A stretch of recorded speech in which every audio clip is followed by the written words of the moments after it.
ஓம் நாராயணः பரோ வியக்தாத் ஓம் நாராயணோ பரோ வியக்தாத் அண்டமவ்யக்தசம்பவம் அண்டமவ்யக்தசம்பவம் அண்டஸ்யாந்தஸ்த்விமே லோகாः தஸ்யாந்தஸ்மிமே லோகா சப்தத்வீபா ச மேதினி. சப்ததீபா ச மேதினி.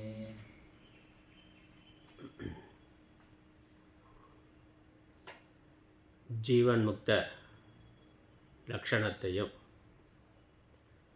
ஜீவன் முக்தி அடைவதற்கான சாதனங்களையும் பகவான் கூறி வருகின்றார்.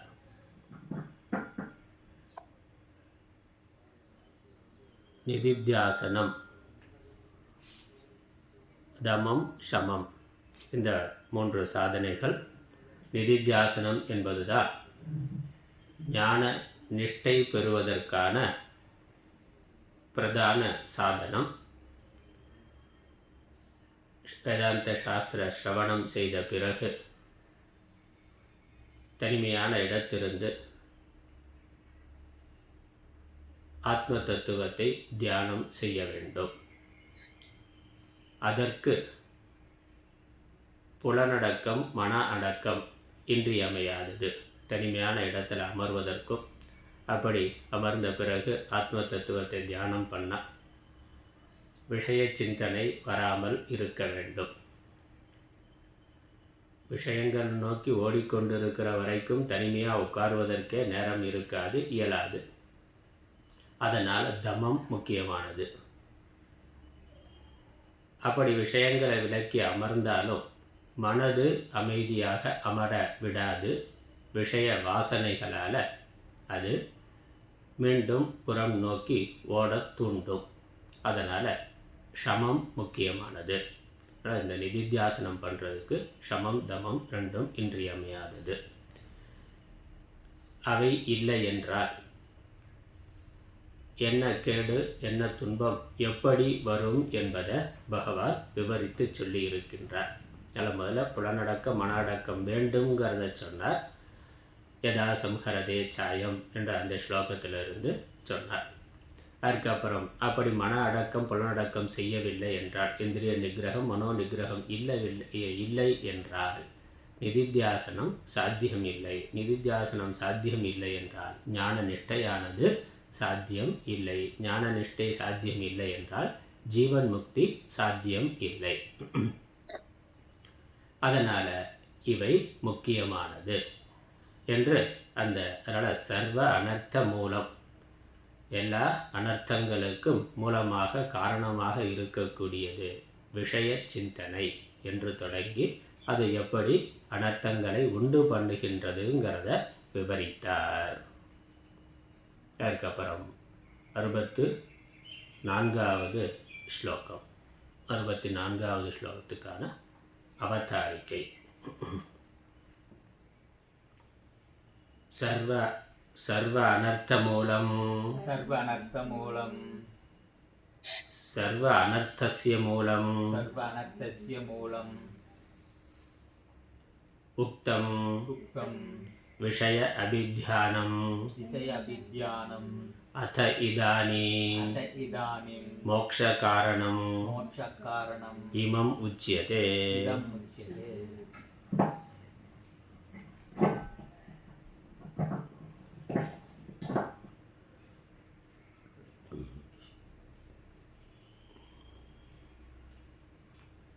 சர்வ அனர்த்தஸ்ய மூலம் விஷய அபித்யானம் சர்வ அனர்த்தஸ்ய மூலம் உக்தம். விஷயங்களை தொடர்ந்து தியானம் செய்தல், விஷயங்களை பற்றி கொண்டு தியானம் செய்தல் என்பது அதையே சிந்தித்தல், சங்கல்பம் என்று. அது அந்த குறித்த விருத்திகள் மனதில் தொடர்ந்து வருதல். அது தொடங்கி அப்புறம் அதனால் காமம் வரும், காம தடைப்படுகின்ற பொழுது குரோதம் வரும் என்று படிப்படியாக சொன்னார். இப்படி எல்லா அனர்த்தங்களும் ஏற்படுவதற்கான மூலமானது சொல்லப்பட்டிருக்கின்றது. இப்பொழுது இப்பொழுது மோக்ஷ காரணம் இதம் உச்சியதே. மோக்ஷ காரணம் இது என்று, இதனால் ஒருவனுக்கு மோட்சமானது சித்திக்கும் என்று அந்த மோட்ச சாதனத்தை, மோட்ச காரணத்தை கூறுகின்றார், விவரிக்கின்றார்.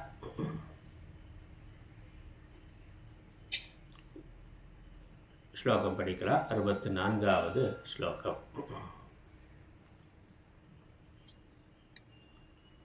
ராகத்வேஷவியுக்தைஸ்து விஷயானிந்திரியைश्चरन् ஆத்மவश्यैर्विधेयात्मा பிரசாதமதிகच्छति. ராகத்வேஷவியுக்தைஸ்து விஷயானிந்திரியைश्चरन् ஆத்மவश्यैर्विधेयात्मा பிரசாதமதிகच्छति.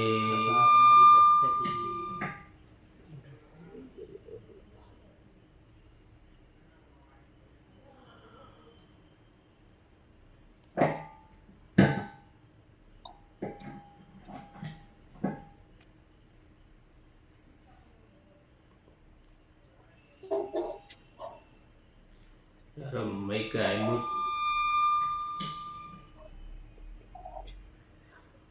சவுண்டு குறைச்சி, அந்த ஃபாஸ்ட்டு மட்டும் குறைச்சி மேலே இருக்குல்ல, அது மட்டும்.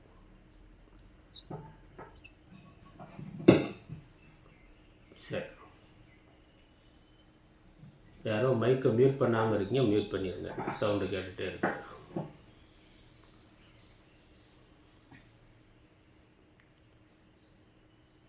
சர்வ அனர்த்தசிய மூலம் விஷய அபித்தியானம். எல்லா அனர்த்தங்களுடைய மூலமான விஷய தியானமானது சொல்லப்பட்டது. இப்பொழுது மோட்ச காரணமானது சொல்லப்படுகின்றது.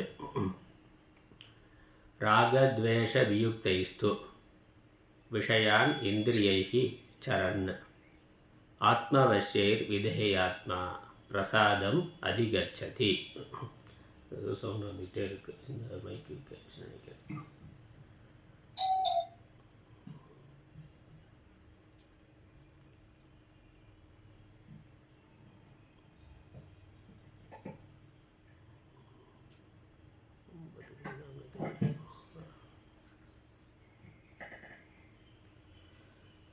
ராகத்வேஷவியுக்தைः ஆத்மவश्यैः இந்திரியைः விஷயான் சரன் விதேயாத்மா பிரசாதம் அதிகச்சதி. ராகத்வேஷவியுக்தைः ஆத்மவश्यைः இந்திரியைः. இந்த ராகத்வேஷத்திலிருந்து விடுபட்டது.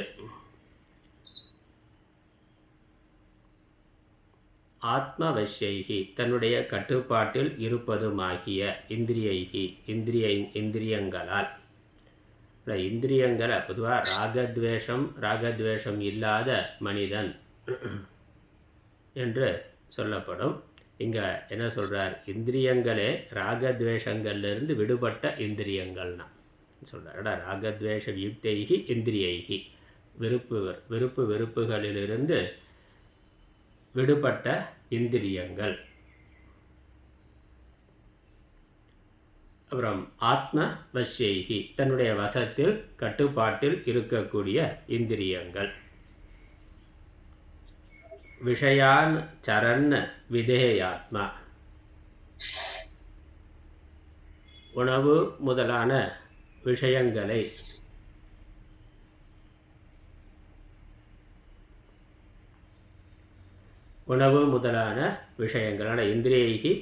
இந்திரியங்களுடைய விஷயங்கள் சரண விஷயங்களை அனுபவிக்கின்ற விதேயாத்மான தன்னுடைய கட்டுப்பாட்டில் இருக்கின்ற மனது, தன்னுடைய கட்டுப்பாட்டில் இருக்கின்ற மனதை உடையவன் விதேய ஆத்மான. பிரசாதம் அதிகச்சதி பிரசாதத்தை, மன அமைதியை, மனசாந்தியை பெறுகின்றான்.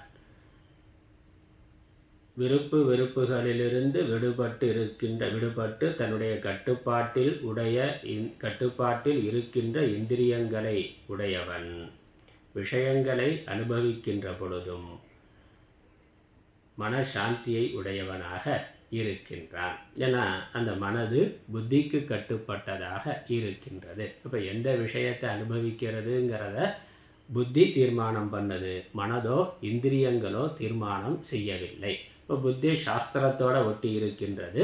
அதனால் சாஸ்திரம் சொல்லுகின்ற விஷயங்கள் அத்தியாவசியமான விஷயங்களில் மட்டும் ஈடுபாடு உடையவன். அதனால தான் விதேயாத்மான்னு சொல்கிறார். சுவாதீனம், தன்னுடைய சுதந்திரத்தில் இருக்கக்கூடிய புத்தி, அறிவானது, மனமானது அமைதியை, சாந்தத்தை அடைகின்றது. விளக்கம் பார்க்கலாம், பாஷ்யம் பார்க்கலாம். ராக படிக்கலாம், பாஷ்யம் படிக்கலாம். ராகத்வேஷ வியுக்தைஹி ராகஸ்ச த்வேஷஸ்ச ராகத்வேஷோ தத்புரஸ்ஸரா ஹி இந்திரியாணாம் பிரவೃத்திஹி ஸ்வாபாவிகி தத்ர யோ முமுக்ஷுः பவதி சஹ தாப்யாம் வியுக்தைஹி ஸ்ரோத்ராதிபிஹி இந்திரியைஹி விஷயான் அவர்ஜனீயான் சரன் உபலபமானஹ ஆத்மவஷ்யைஹி ஆத்மனஹ வஷ்யானி வசீபூதானி இந்திரியாணி தைஹி ஆத்மவஷ்யைஹி விதேயாத்மா இச்சாதஹ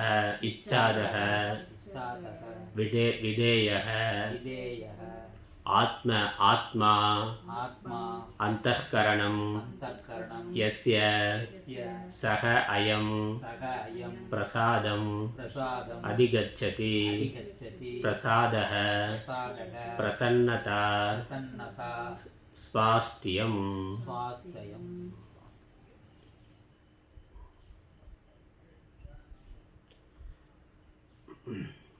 ராகத்வேஷ வியுக்தைஹி, ராகத்வேஷம் ராகஸ்ச த்வேஷஸ்ச ராகத்வேஷௌ தைஹி வியுக்தைஹி, அது ராகத்வேஷ வியுக்தைஹி. ஆச்சாரியர் ஒரு விளக்கம் கொடுக்கிறார். ஏன்னா ராகத்வேஷங்களிலிருந்து விடுபட்டு இருக்கக்கூடிய இந்திரியங்கள் என்று சொல்கிறார். ராகத்வேஷங்கள்லேருந்து விடுபட்டு இருக்கக்கூடிய மனதுன்னு சொல்லலாம், ராகத்வேஷங்கள்லேருந்து விடுபட்டு இருக்கக்கூடிய ஜீவன் என்று சொல்லலாம், மனிதன் என்று சொல்லலாம். இந்திரியங்கள் ராகத்வேஷத்திலிருந்து விடுபட்டு இருத்தல். ஏன்னா இந்திரியங்களுக்கு ராகத்வேஷம் இருக்கா இல்லையா? இந்திரியங்கள் அது மனசு என்ன சொல்லுதோ, புத்தி என்ன சொல்லுதோ அதை செய்யக்கூடியவைகள். இந்திரியங்கள் தானாக சுதந்திரமாக செயல்படக்கூடியவை அல்ல. அதனால் இந்திரியங்களுக்கு ராகத்வேஷம் இருக்க முடியாது. மனதில் தான் ராகத்வேஷம் இருக்குது. கண்ணை திறந்தா கண்ணு முன்னாடி என்ன இருக்கோ அதை பார்க்கும். காது அதுக்கு முன்னாடி என்ன வருதோ எல்லாத்தையும் கேட்கும். அது நல்லதா கெட்டதா தொடர்ந்து கேட்கலாமா வேண்டாமான்னு முடிவு பண்ண வேண்டியது மனசு, புத்தி தான். காதுக்கு அது தெரியாது, இதைத்தான் கேட்கணும் இதைத்தான் கேட்கக்கூடாதுன்னு காதே முடிவு பண்ண முடியாது, கண்ணே முடிவு பண்ணாது. அப்படி முடிவு பண்ணால் ஆபத்து. ரோட்டில் போகிற போது சில சப்தங்களை கேட்கலாம், சில சப்தம் கேட்கலைன்னா அது பிரச்சனை. எல்லா சப்தமும் கேட்கத்தான் வேணும். அப்புறம் என்ன சப்தம் எதனுடையதுன்னு தீர்மானம் பண்ண வேண்டியது புத்தி. ஆனால் இந்திரியங்கள் அதற்கு முன்னாடி என்ன வருதோ அதை அப்படியே காட்டணும். அப்போ தான் நமக்கு பிரச்சனை இல்லை.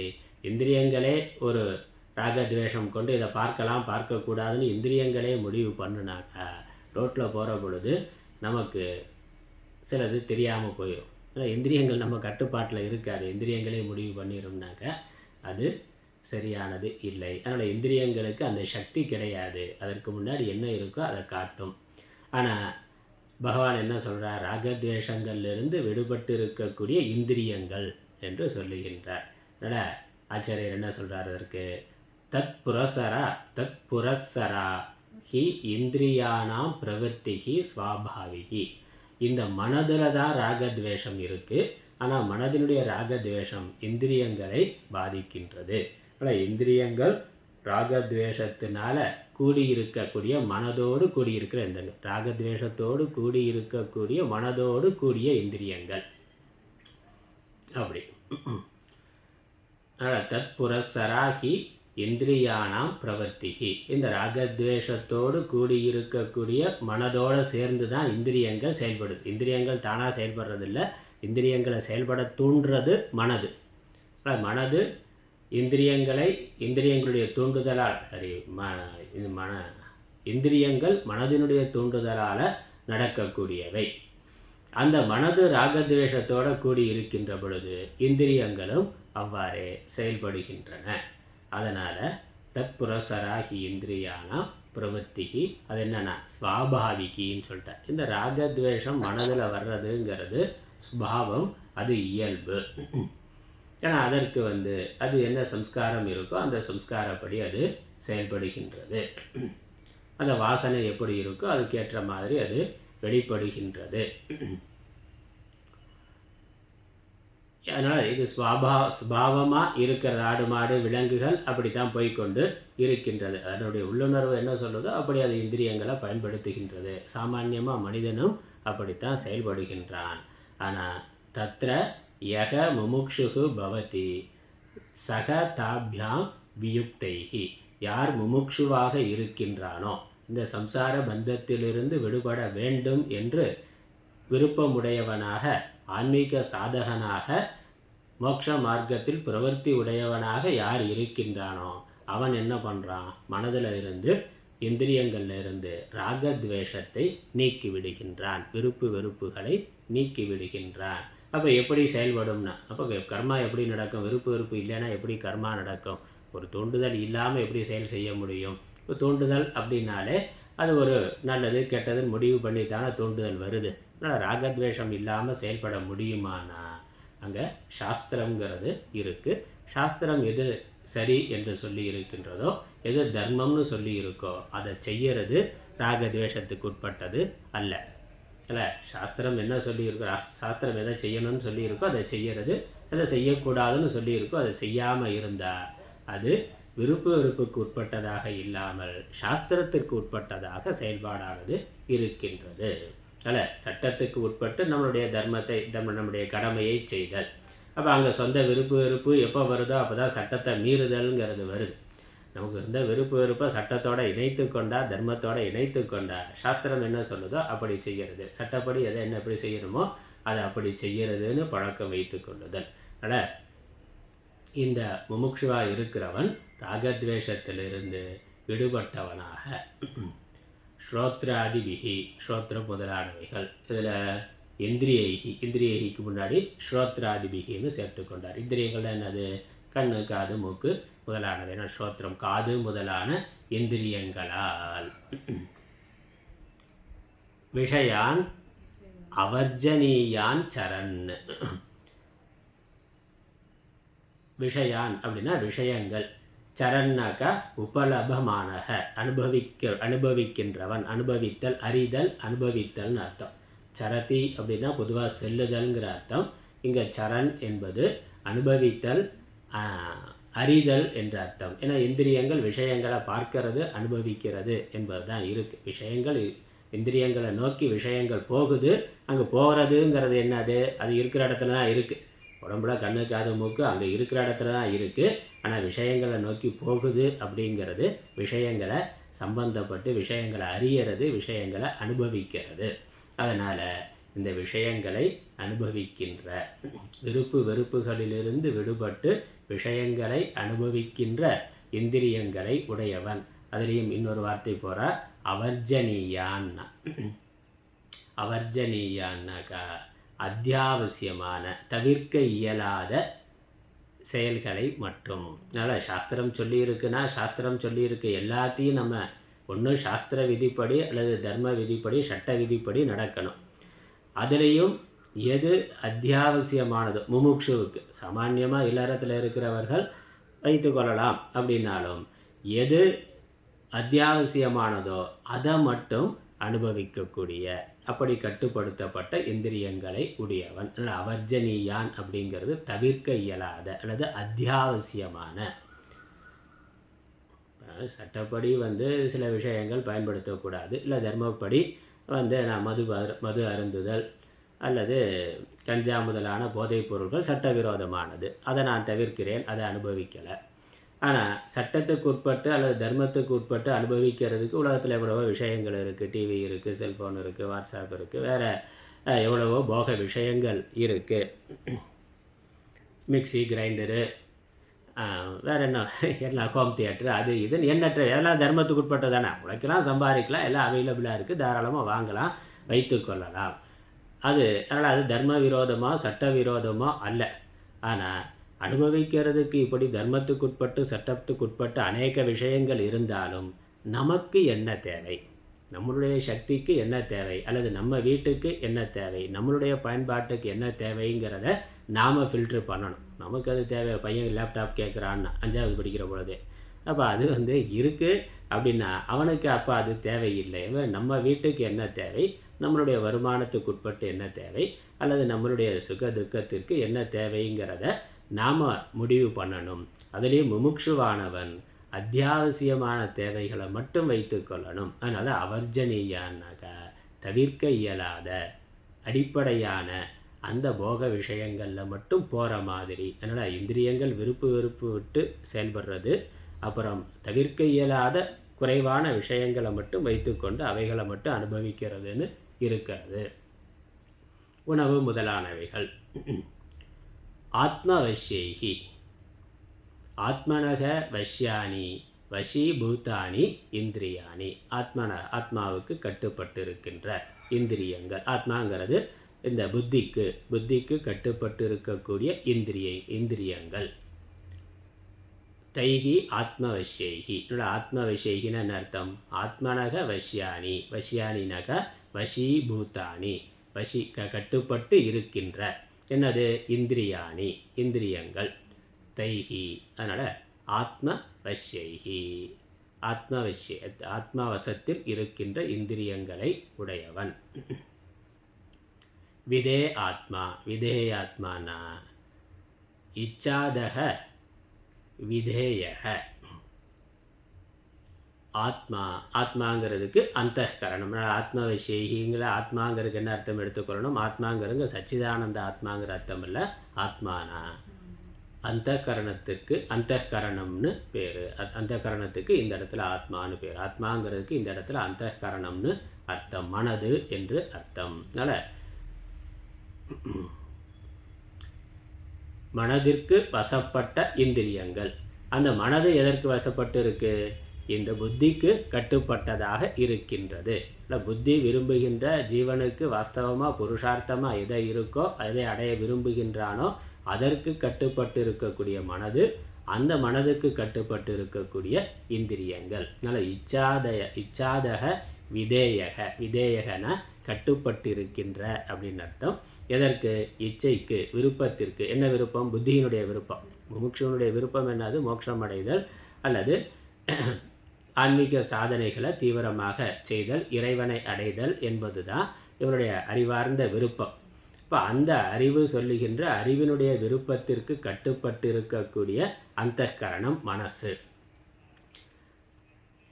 அந்த மனதிற்கு கட்டுப்பட்டு இருக்கக்கூடிய இந்திரியங்கள், வெறுப்பிலிருந்து விடுபட்டு இருக்கக்கூடிய இந்திரியங்கள், அத்தியாவசியமான காரியங்களை மட்டும் பிரவர்த்தித்திருக்கின்ற இந்திரியங்கள் உடையவன் எவனோ, எஸ்ய, அப்படிப்பட்ட இந்திரியங்கள் எவனுடையதோ, சக அயம் பிரசாதம் அதிகச்சதி, அவன் பிரசாதத்தை அடைகின்றான். பிரசாதம்னா பிரசன்னதா, சாஸ்தியம், தன்னிலையில் நிற்றல். மனது இயல்பா சத்துவகுணத்தில் இருந்து தோன்றியது. மனதோட இயல்பான தன்மை சத்துவம், சாந்தம் என்பது தான். மனது தன்னுடைய சாந்த நிலையை அடைதல் என்பது தான் பிரசாதம். அதனால் பிரசாதம்னாலே அமைதி, சாந்தம்னு அர்த்தம்.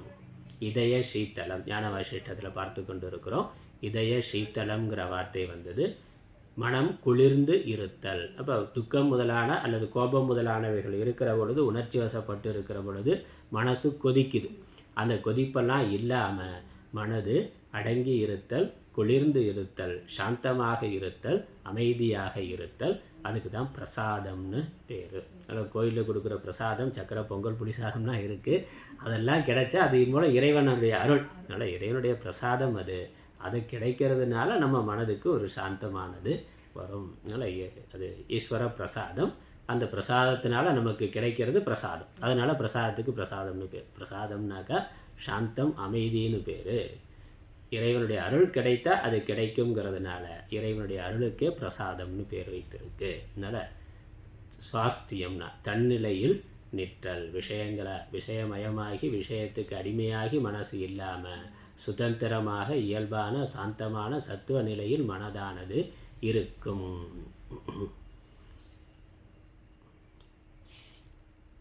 அதனால் யாருடைய மனது இருக்கும்? யாருடைய மனது இப்படி விஷயங்கள் பின்னாடி போகாமல் அவனுக்கு கட்டுப்பட்டு இருக்கின்றதோ, அதாவது புத்திக்கு கட்டுப்பட்டு இருக்கின்றதோ, எவனுக்கு தமமும் சமமும் சித்தித்திருக்கின்றதோ, புலனடக்க மன அடக்கம்ங்கிறது எந்த புத்திக்கு ஏற்பட்டு இருக்கின்றதோ, எந்த ஜீவனுக்கு ஏற்பட்டு இருக்கின்றதோ, அந்த ஜீவன் பிரசாதத்தை அடைகின்றான், சாந்தியை அடைகின்றான். சரி, அந்த சாந்தி அடைகிறதுனால என்ன நன்மை? அதை அடுத்த ஸ்லோகத்தில் சொல்லுகின்றார். இதனுடைய அர்த்தத்தை மொழிபெயர்ப்பை பார்க்கலாம். 64வது இந்த பாடலுக்கான மொழிபெயர்ப்பு.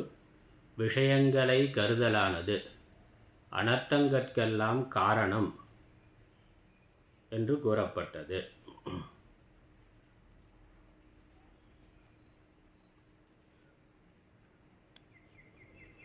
விஷயங்களை சிந்தனை பண்ணுறதா எல்லா அனர்த்தங்களுக்கு காரணம்னு முந்தின ஸ்லோகங்களில் கூறப்பட்டது.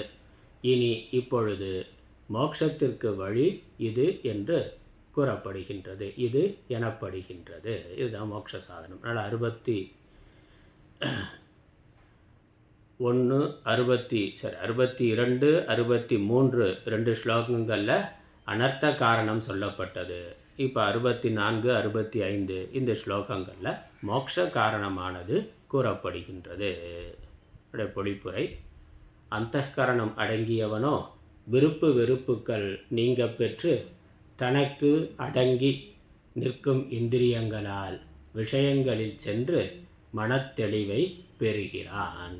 அந்தःகரணம் அடங்கியவன், இந்த சங்கல்பம் இல்லாமல் இருக்கிறவன். அதற்கு முந்தின ஸ்லோகம் வரைக்கும் தமம்ங்கிறது சொல்லப்பட்டது. ஞாபகம் வச்சுக்கணும் ஸ்லோகம்லாம். யதா சம்ஹரதே சாயம் கூர்மோங்கானீவ சர்வசக அந்த ஸ்லோகத்தில் இருந்து அங்கே தமம் பிரதானமாக சொல்லப்பட்டது, புலனடக்கம்ங்கிறது சொல்லப்பட்டது. இந்த 62, 63 இந்த ஸ்லோகங்களை தியாயத்தோ விஷயான் பும்சக இந்த 2 ஸ்லோகத்தில் சமம் என்பது கூறப்பட்டிருக்கின்றது. அதனால் அந்தःகரணம் அடங்கியவன், விருப்பு வெறுப்புகள் நீங்க பெற்று தன்னுடைய விருப்பு வெறுப்புகளுக்கு முக்கியத்துவம் கொடுக்காம தர்மப்படி தன்னுடைய காரியங்களை கடமைகளை செய்கின்றவன், தர்மத்தினுடைய தூண்டுதலால் செய்கிறவன். விஷயத்தில் விருப்பு வெறுப்பினுடைய தூண்டுதலால் செய்வதா இல்லாமல் தர்மத்தினுடைய தூண்டுதலால் தர்மப்படி கடமைகளை செய்பவன். அதில் விருப்பு வெறுப்புகள் நீங்க பெற்று தனக்கு அடங்கி நிற்கும் இந்திரியங்களால் விஷயங்களில் சென்று மனத்தெளிவை பெறுகின்றான். ஆனால் தனக்கு கட்டுப்பட்டு அவனுடைய இந்திரியங்கள் இருக்குது. விஷயங்களில் செல்லுதல்ங்கிறது அவனுக்கு பிரதானம் அல்ல. அது சரீரம் நிலைத்திருப்பதற்கு தேவையான அடிப்படையான கர்மாவை பண்ணுறான் என்பது தான். அதில் விஷயங்களை போகிறது, அதுக்கப்புறம் விஷயங்களை புலன்களை வசத்தில் வைத்துக்கொண்டு போகங்களை அனுபவிக்கிறான்ங்கிற அர்த்தம் இல்லை. அவன் அத்தியாவசியமான தேவைகளை செய்வதற்காக புலன்களை பயன்படுத்துகிறான். அதுக்காக கண்ணு மூடி தியானத்திலேயே சமாதியிலேயே இருப்பான்ங்கிறதும் இல்லை. அவன் உலகத்தில் இருக்கிறான், சரீரம் இருக்குது, பசிதாகம் இருக்குது, அல்லது குடும்பத்தில் இல்லறத்தில் இருந்தால் மற்ற குடும்ப காரியங்களை செய்கின்றான். ஆனால் அத்தியாவசியமான காரியங்களை மட்டும் செய்கின்றான், அனாவசியமான காரியங்களை செய்வது இல்லை. அவனுடைய விருப்பு வெறுப்பினுடைய தூண்டுதலால் காரியங்களை செய்வதில்லை. தன்னுடைய ஸ்வதர்மம் என்னவோ, தன்னுடைய கடமை என்னவோ, குடும்பத்தில் தனக்கு என்ன பொறுப்பு இருக்கோ, சமூகத்தில் தொழிலில் தனக்கு என்ன பொறுப்பு இருக்கோ அவைகளை அவன் சொந்த விருப்பு வெறுப்புக்கு இடம் கொடுக்காமல் செய்கின்றான். அதனால் விஷயங்களில் சென்று அப்படி சென்றாலும் மனத்தெளிவை பெறுகின்றார், அவன் பிரசாதத்தை அடைகின்றான். ஏன்னா அந்த விருப்பிலிருந்து விடுபட்டு இருக்கிறதுனால அதனுடைய பிரயோஜனமாக பிரசாதமானது கிடைக்கின்றது. பிரசாதம்ங்கிற அழகா தமிழில் மனத்தெளிவு இல்லை, அறிவிலே தெளிவுன்னு. அறிவிலே தெளிவு நெஞ்சிலே உறுதின்னு பாரதியார் பிரார்த்தனை பண்ணுறாரே, அந்த அறிவு தெளிவானது இருக்கின்ற. தொடர்ந்து தர்மத்தை கடைபிடிக்கிறதுனால கிடைக்கக்கூடிய ஒரு பிரயோஜனம் அறிவு தெளிவு என்பது. அந்த அறிவு தெளிவானது அவன் பெறுகின்றான். பாஷ்ய மொழிபெயர்ப்பு. இந்திரியங்களுடைய இயற்கையான போக்கானது விருப்பு வெறுப்புகளை முன்னிட்டு அன்றோ இருப்பது. அதனால் இயல்பாக இந்திரியங்கள் அதுக்கு எப்படி வாசனை இருக்கோ, சம்ஸ்காரம் எப்படி இருக்கோ, அதனுடைய அடிப்படையில் போகிறதுங்கிறது அதனுடைய தன்மை. இனி சம்சாரத்தினின்றும் விடுபட விரும்புகிறவன். அதனால் முமுக்ஷு என்பது சம்சாரத்திலிருந்து பிறவியிலிருந்து விடுபட விரும்புகின்ற சாதகன். எவனோ அவன் அவற்றினின்றும் நீங்கியவனாய், அந்த இயல்பான விருப்பு வெறுப்புகளிலிருந்து, இயற்கையான விருப்பு வெறுப்புகளிலிருந்து நீங்கியவனாய். இப்போ தன்னுடைய முயற்சியினால் அதை நீக்குதலை அவன் செய்கின்றான். விலங்குகள் அப்படி இருக்கு, இவன் விலங்கு மாதிரி இல்லாமல் தன்னுடைய பகுத்தறிவை கொண்டு விருப்பு வெறுப்புகள் விஷயங்களில் இருக்கக்கூடிய குறைபாடுகளை சிந்தனை பண்ணி, விருப்பு வெறுப்புகள்னால் வரக்கூடிய கேடுகளை சிந்தனை பண்ணி விருப்பு வெறுப்புகளை நீக்கிக் கொள்ளுகின்றான். அவற்றினின்றும் நீங்கியவனாய் தன் வசப்பட்ட செவி முதலிய இந்திரியங்களால், தன்னுடைய கட்டுப்பாட்டில் இருக்கக்கூடிய காது முதலான இந்திரியங்களால், உணவு முதலிய தவிர்க்கத்தகாத விஷயங்களை நாடிக்கொள்பவனாய். அவர்ஜனீயம்னு சொன்னார், அதுக்கு அதான் அர்த்தம். அவர்ஜனீயான் சரண்ணு, உணவு முதலான தவிர்க்க முடியாத விஷயங்கள். இந்த பிராரப்தம் இருக்கிற வரைக்கும் சரீரம் இருக்கணும், சரீரம் இருக்கிறதுக்கு தேவையான உணவு முதலானவைகள். அப்புறம் அமைதியாக உட்காந்து ஆன்மீக சாதனையை தியானம் பண்ணணும்னாலும் அதற்கு சரீரம் ஆரோக்கியமாக இருக்கணும், தெம்பாக இருக்கணும், பலமாக இருக்கணும். அதனால் உணவு எடுத்துக்கொள்கிறான். மற்ற யோகாசனம் முதலான சாதனைகள், ஜபம் பண்ணுறது, தியானம் பண்ணுறது, உடம்பு ஆரோக்கியமாக இருக்கிறதுக்கு தேவையான சாதனைகளையும் அவன் செய்கின்றான். நிறைய பேர் அதையும் தவறாக புரிந்து கொள்ளுகிறார்கள். ஒன்று வேதாந்தத்தை தப்பாக புரிஞ்சுட்டு எல்லாம் மித்தியா, அதனால் என்ன வேணாலும் சாப்பிட்லாம், கண்டபடி கட்டுப்பாடு இல்லாமல் வாழலாம் அப்படிங்கிற ஒரு தவறான புரிந்து கொள்ளுதல். அல்லது நான் தீவிரமான ஆன்மீக சாதகனாக இருப்பேன் அப்படின்னு சாப்பாடை தேவையான அளவு எடுத்துக்கொள்ளாமல் அதில் கடுமையான விரதம் முதலானவைகளை இருக்கிறது. அப்புறம் யோகாசனம் முதலான சாதனைகள் எல்லாம் அதெல்லாம் செய்யாமல் விட்டுவிடுதல் என்பதையும் சிலர் செய்கிறார்கள். ஏன்னா சரீரம் மித்தியா, அதனால் இதெல்லாம் ஏன் செய்யணும், அதெல்லாம் செய்ய வேண்டாம், அதெல்லாம் வேண்டாம், அதெல்லாம் சரீரம் சார்ந்த விஷயங்கள்னு நினைக்கிறார்கள். ஆனால் சரீரம் இருக்கிற வரைக்கும் அது தொந்தரவு இல்லாமல் இருக்கணும், ஆரோக்கியமாக இருக்கணும், சத்தாக இருக்கணும். இந்த நம்ம ஆன்மீக சாதனைகளை தீவிரமாக செய்வதற்கு உடம்பு தான் சாதனம், உடம்பு தான் சாதனம். உடம்பு இருக்கிற வரைக்கும் இந்த ஆன்மீக நம்ம ஞான நிஷ்டை வர்ற வரைக்கும், ஜீவன் முக்தன் ஆகிற வரைக்கும், அல்லது விதேக முக்தி வர்ற வரைக்குமே சரீரத்தை ஆரோக்கியமாக வைத்து கொள்ள வேண்டியது ஒரு சாதகனுடைய கடமையாகவும் இருக்கின்றது. உடம்பினை முன்னம் இழுக்கென்றிருந்தேன், அப்புறம் உடம்பினுள் உத்தமன் கோயில் கொண்டான் என்று உடம்பினை நான் இருந்து ஓம்புகின்றேனேன். அது பக்தியில் சொன்னாலும் சரி, இல்லை உள்ளே இருக்கக்கூடிய ஆத்மாவை தெளிவாக புரிந்து கொண்டு அதில் ஞான நிஷ்டையில் இருக்கிறதுக்கும் உடம்பு தடையாக இருக்கக்கூடாது. மரண காலம் வரைக்கும் இந்த ஞானமானது, ஞான நிஷ்டையானது நமக்கு இருக்க வேண்டும்.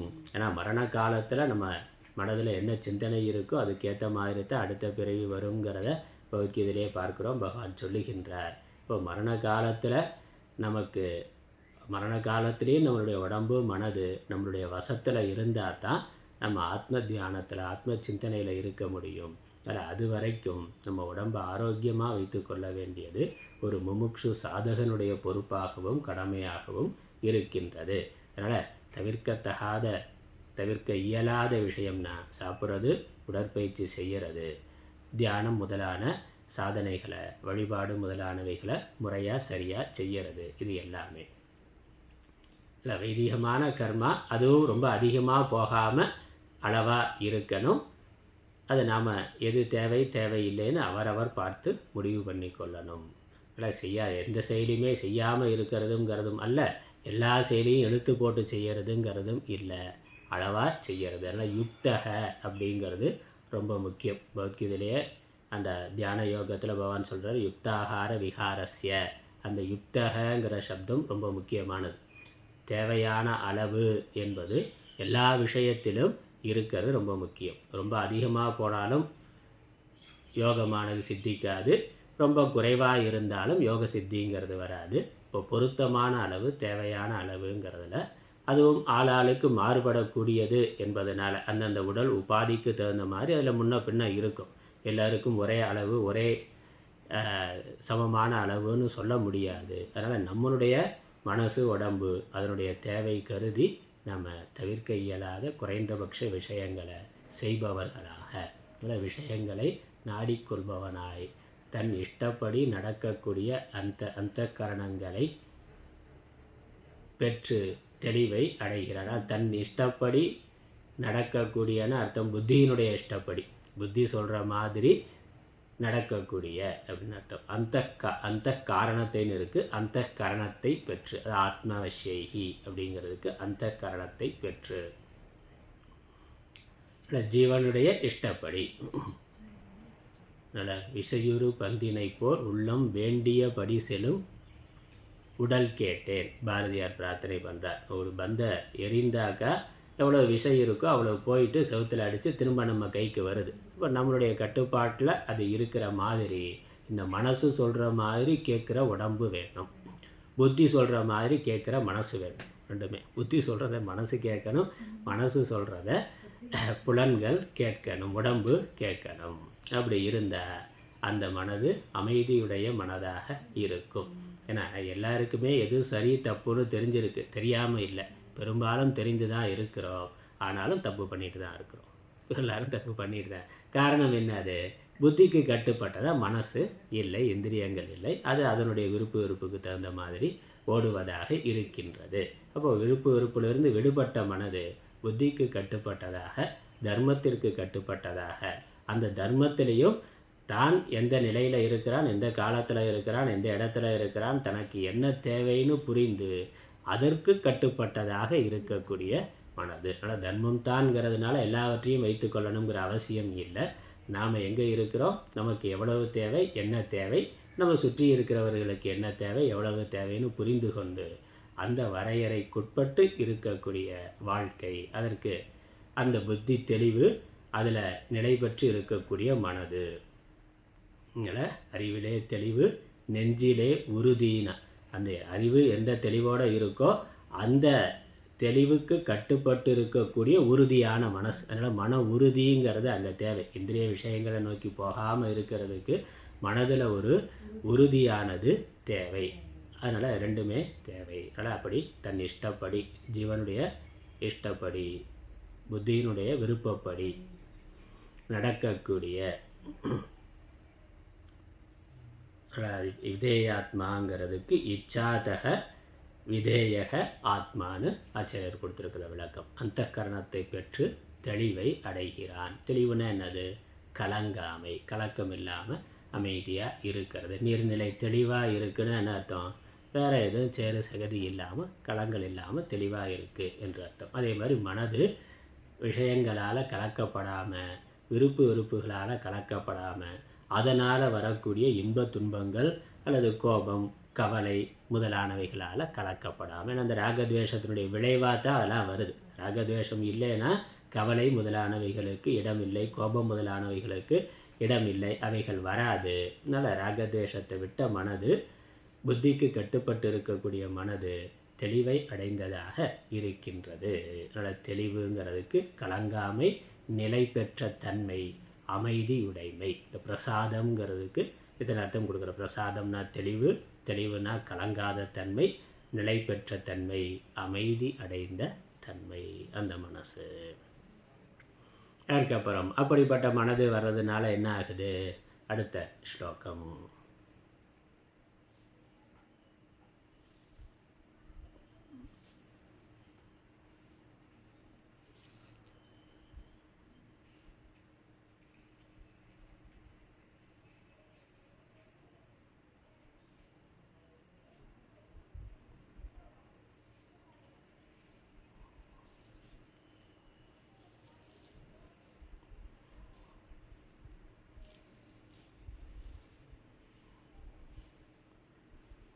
அடுத்த ஸ்லோகத்துக்கான அவதாரிக்கை. பிரசாதே சதி प्रसादे सति கிம் ஸ்யாத் किं स्यात् இதி உச்யதே. इति उच्यते. பிரசாதே சர்வதுக்கானாம் प्रसादे सर्वदुःखानां हानिरस्योपजायते हानिरस्योपजायते. प्रसन्नचेतसो ह्यासु प्रसन्नचेतसो ह्यासु बुद्धिः पर्यवतिष्ठते. बुद्धिपरिवर्तिष्ठते. प्रसादे सर्वदुःखानां प्रसादे सर्वदुःखानां हानिरस्योपजायते हानिरस्योपजायते. प्रसन्नचेतसो ह्यासु प्रसन्नचेतसो ह्यासु बुद्धिः पर्यवतिष्ठते. बुद्धिपर्यवतिष्ठते. பிரசாதே சதி கிம் சியாத். பிரசாதம் இருந்தால், மன அமைதி இருந்தால் என்ன கிடைக்கும், அதற்கு மேலே என்ன கிடைக்கும் என்று, அதற்கு அடுத்த நிலை என்ன என்று சொல்லப்படுகின்றது. ஸ்லோகார்த்தம் பதார்த்தம். பிரசாதே அஸ்ய சர்வ துக்கானாம் ஹானிஹி உபஜாயதே. பிரசாதத்தினால், மன சாந்தியினால், மன தெளிவினால், மன அமைதியினால், அஸ்யன இந்த முமுக்ஷுவுக்கு, இவனுக்கு, சர்வ துக்கானாம் ஹானிகி எல்லா துக்கங்களுடைய நாசமானது, உபஜாயத்தே உண்டாகின்றது. மன அமைதி இருந்தால் வேறு எந்த விதமான துக்கங்களும் அதன் பிறகு வருவது இல்லை, கவலைகள் வருவது இல்லை, துக்கம் வருவது இல்லை. எந்த விஷயமும் அவனுடைய மனதை கலக்கிறது இல்லை. விஷயத்தினால் வரக்கூடிய இன்ப துன்பங்களால் மனது பாதிப்பு அடைவது இல்லை.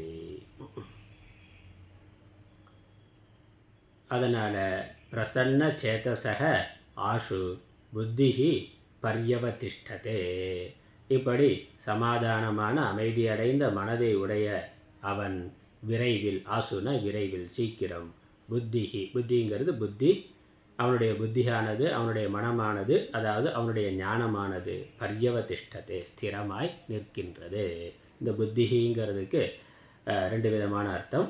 அவனுடைய மனது ஞானத்தில் நிலை பெற்று நிற்கின்றது, அல்லது அவனுடைய ஞானமானது நிலை பெற்றதாக ஆகின்றது. ஏன்னா இங்கே ஸ்தித பிரஜைங்கிறத பற்றி தான் பார்க்குறோம். இப்போ ஆத்மா ஏற்கனவே நித்திய முக்தமாக இருக்குது.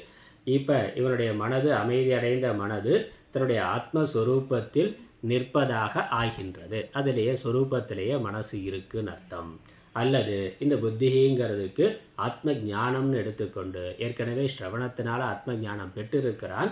இந்த மனது சாந்தமடைகின்ற பொழுது அவன் அந்த ஞான நிஷ்டையானது சித்திக்கின்றது. ஞான நிஷ்டையானது, ஏற்கனவே பெற்றிருக்கிற ஞானத்தில் ஞான நிஷ்டையானது சித்திக்கின்றது. ஸ்தித பிரஜையானது ஏற்படுகின்றது. பாஷ்யம். பிரசாதே சர்வதுக்கானாம் ஆத்யாத்மிகாதீனாம் கானிஹி விநாசஹ அஸ்ய யதேஹே உபஜாயதே கிஞ்ச பிரசன்னசேதசः ஸ்வஸ்தாந்தःகரணஸ்ய ஹி யஸ்மாத் ஆசு சீக்ரம் புத்திः பர்யவதிஷ்டதே ஆகாசம் இவ பரி சமந்தாத் அவதிஷ்டதே.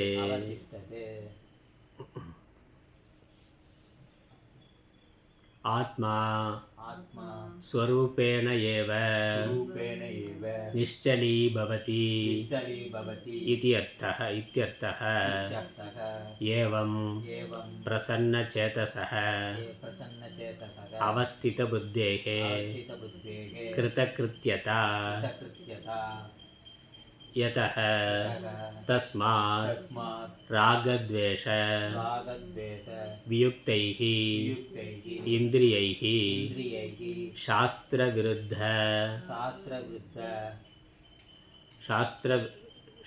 अविरुद्धेषु अवर्जनीयेषु युक्तः समाचरेत् इति वाक्यार्थः. பிரசாதே சர்வ துக்கானாம் ஆத்தியாத்மிகாதீனாம். சர்வ துக்கானாம்ங்கிறதுக்கு விளக்கம் ஆத்தியாத்மிகாதீனாம். முன்னாடியே நம்ம பார்த்துருக்குறோம். ஆத்தியாத்மிகம், ஆதி பௌத்திகம், ஆதி தெய்வீகம்னு 3 விதமான துக்கம். இந்த சரீரம், மனது இவைகளால் நம்மாலேயே நமக்கு வருகின்ற துன்பம் ஆத்தியாத்மிகம்னு பேர்.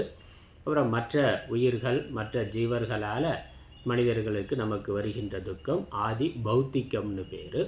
அப்புறம் இயற்கை சீற்றங்களால், இயற்கை மாறுபாடுகளால் வருகின்ற துக்கம் ஆதி தெய்வீகம்னு பேர்.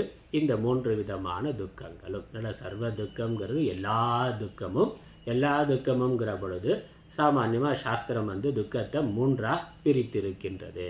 அந்த 3 விதமான துக்கங்களும்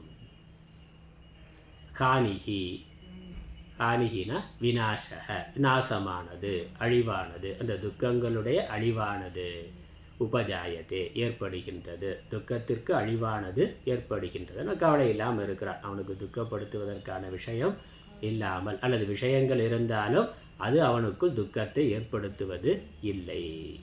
அதனால் இடும்பைக்கு இடும்பை படார்னா, இடும்பையினால் இடும்பை அடையாதவனாக அவன் இருக்கிறான். இடுக்கன் அழியாமைன்னு சொல்கிறார். துன்பத்தில் அழிந்து போகாமல் இருத்தல். துன்பம் வராமல் இருத்தல்ங்கிறதுக்கு எங்கேயும் வழி கிடையாது. எந்த சாஸ்திரமும் எங்கேயும் சொல்லலை. சரீரம் வந்தாலே துன்பம் வரும். ஆனால் துக்கத்தில் அழிவில்லாமல் இருக்கிறது, துக்கம் வந்தாலும் கலக்கம் அடையாமல் இருக்கிறது என்பது தான் நம்முடைய சாதனையில், நம்முடைய கையில் இருக்குது. இடுக்கண் வருங்கால் நகுகனா, அப்படி நகுகின்ற தன்மையானது, அந்த சித்தியானது இவனுக்கு கிடைக்கின்றது.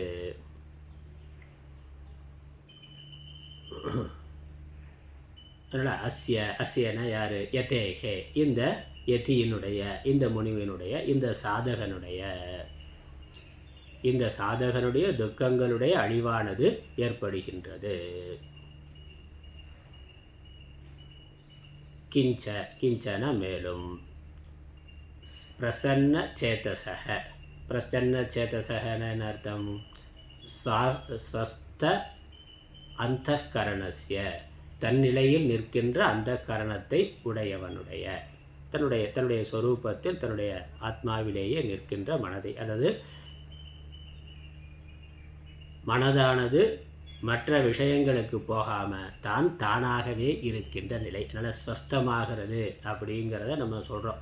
சாதாரண நோய் குணமாயிருச்சுனாக்கா ஸ்வஸ்தமாயிருச்சுன்னா அப்போ என்ன அர்த்தம்? உடம்போட இயல்பான தன்மை ஆரோக்கியங்கிறது இருக்குது. அது வேறு புறக்காரணங்களால், ஏதோ வைரஸோ பாக்டீரியாவோ அதனுடைய தாக்குதலால் துன்பத்தை அடைகின்றது, நோய் வருது. அந்த காரணம் நீங்குகின்ற பொழுது மனது உடம்பு தன்னுடைய இயல்பான நிலைமைக்கு திரும்பிவிட்டது. அதே தான் மனசும் ஸ்வஸ்தமடைகிறதுனா, மனசு இயல்பாகவே சாந்தமானதா, அமைதியானதா, மகிழ்ச்சியானதா இருக்குது. ஏன்னா மனசு சத்துவகுணத்திலிருந்து தோன்றியது. அப்புறம் மனசு ஆத்மாவுக்கு பக்கத்தில் இருக்கிறது. ஆத்மாவினுடைய சைத்தன்ய அம்சத்தை வாங்கி செயல்படக்கூடியது. சைத்தன்ய அம்சத்தை மட்டும் இல்லை, ஆத்மாவினுடைய ஆனந்தத்தையும் பெற்றது இருக்கக்கூடியது. ஆனால் மனசு விஷய சம்பந்தம் இல்லாத பொழுது அல்லது விஷயங்களால் கலக்கப்படாத பொழுது மனது ஆத்மா ஆனந்தத்தை வெளிப்படுத்துவதாக, அமைதியை இயல்பாக கொண்டதானதாக மனது இருக்கும். எப்படி ஒரு நீர்நிலை காற்று இல்லைன்னா எப்படி இருக்கும்? அமைதியாக இருக்குது. நீர்நிலை காற்று இல்லைன்னா அலைகள் இல்லாமல் அது அமைதியாக தெளிவாக இருக்குது. இல்லை வேறு ஏதோ கல்லோ நாயோ இல்லை ஆடோ மாடோ உள்ளே இறங்கி கலக்காமல் இருந்தால் என்ன இருக்குது? அது இயல்பாக தெளிவாக இருக்குது.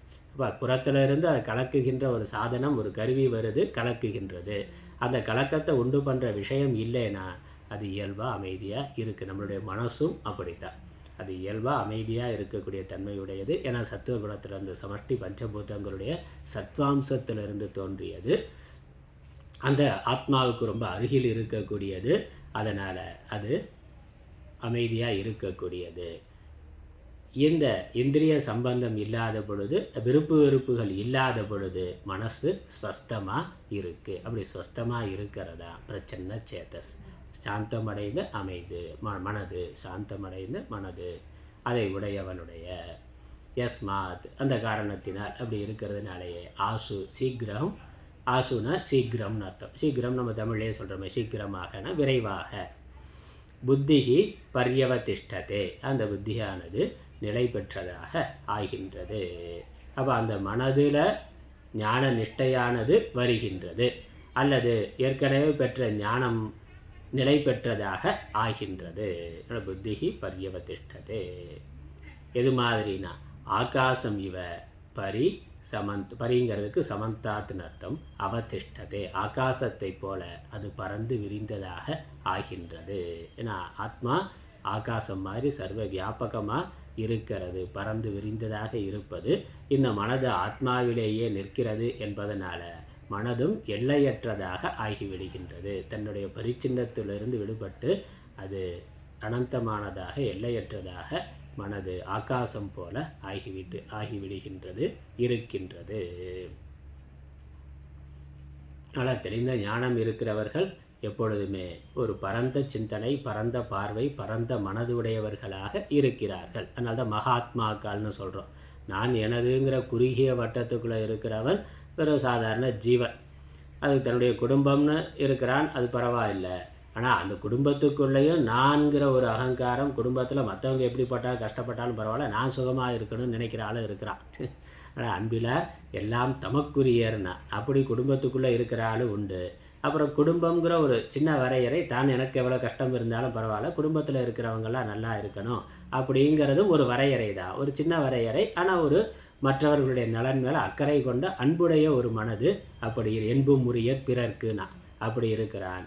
ஆனால் ஞானி மகாத்மாக்களுடைய மனது என்னென்னா ஆகாசம் மாதிரி உலகத்தில் இருக்கக்கூடிய சகல ஜீவராசிகளையும் தன்னுடையதாக, தன்னுடைய குடும்பமாக பாவிக்கக்கூடியது, பார்க்கக்கூடியது. அதனால் 4 பேர் மட்டும் தன்னுடைய குடும்பம் நினைக்காம பாந்தவா சிவபக்தாஷ்ட ஸ்வதேஷோ புவனத்திரயம்னா 3 உலகங்களும் என்னுடைய லோகங்கள்னா, சிவபக்தர்கள் எல்லாம் என்னுடைய உறவுகள் என்று முழு உலகத்தையும் தன்னுடைய குடும்பமாக கருதக்கூடியவன். அந்த மனது அந்த தன்மையை அடைகின்றது. எதனால்?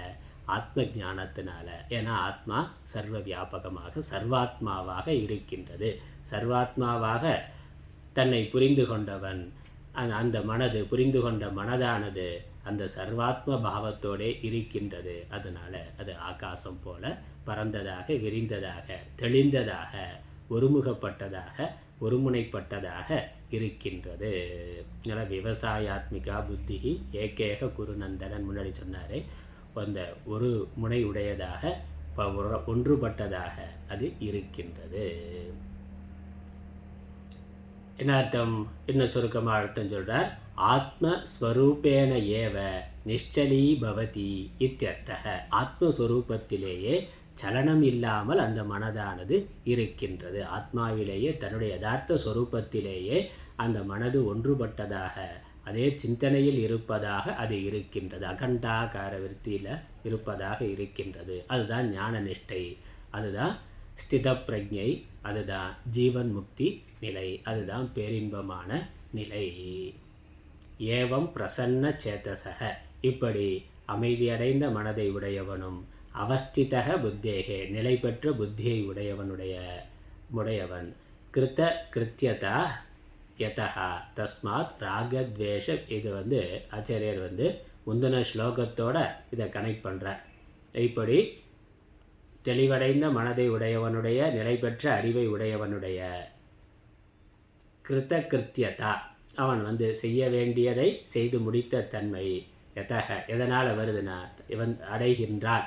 ஆகவே தஸ்மாத் ராகத்வேஷ வியுக்தைஹி இந்திரியைஹி, ராகத்வேஷத்திலிருந்து விடுபட்ட இந்திரியங்களை உடையவன், யுக்தக இந்திரியைஹி யுக்தக, சாஸ்திர அவிருத்தேஷு அவர்ஜனீயேஷு சமாச்சரேத் இது வாக்கியார்த்தக.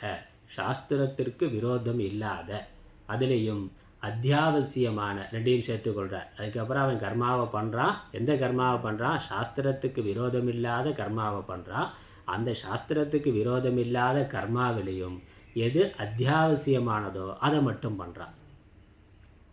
எல்லா கர்மாங்களையும் அதை பண்ணுவேன், இதை பண்ணுவேன், நான் காலையில் ஜபம் பண்ணுவேன், பூஜை பண்ணுவேன், தியானம் பண்ணுவேன்னு எல்லா சாதனையும் ஒரே சமயத்தில் பண்ணுறதுங்கிறது கஷ்டம். அப்போ எந்தெந்த சமயத்தில் நமக்கு என்ன மனப்பக்குவம் இருக்கோ அதுக்கேற்ற மாதிரி பண்ணணும். அதனால் கர்மயோகத்தையும் தியான யோகத்துக்கு வர்ற பொழுது கர்மயோகத்தை குறைத்து கொள்ளணுங்கிறார். அப்புறம் தியான யோகத்தையும் ஞான யோகத்துக்கு வர்ற பொழுது இந்த சகுண பிரம்ம உபாசனை தியானத்தையும் நம்ம குறைத்து கொள்ளணும். எல்லாமே சாஸ்திரத்தில் விதிக்கப்பட்டதுனாலும் ஒரே சமயத்தில் நம்ம எல்லாத்தையும் செய்ய முடியாது, செய்வதற்கு நமக்கு நேரம் இருக்காது. அதனால் அத்தியாவசியமானது மட்டும் இப்பொழுது நம்மளுடைய மனசு என்ன எப்படி இருக்குது, அதற்கு என்ன தேவை என்பதை புரிந்து கொண்டு அதற்கு ஏற்றாற் போல செயல்படக்கூடியவன் என்பது வாக்கியார்த்தம். என்னுடைய பொழிப்புரை படித்து முடிச்சிடலாம்.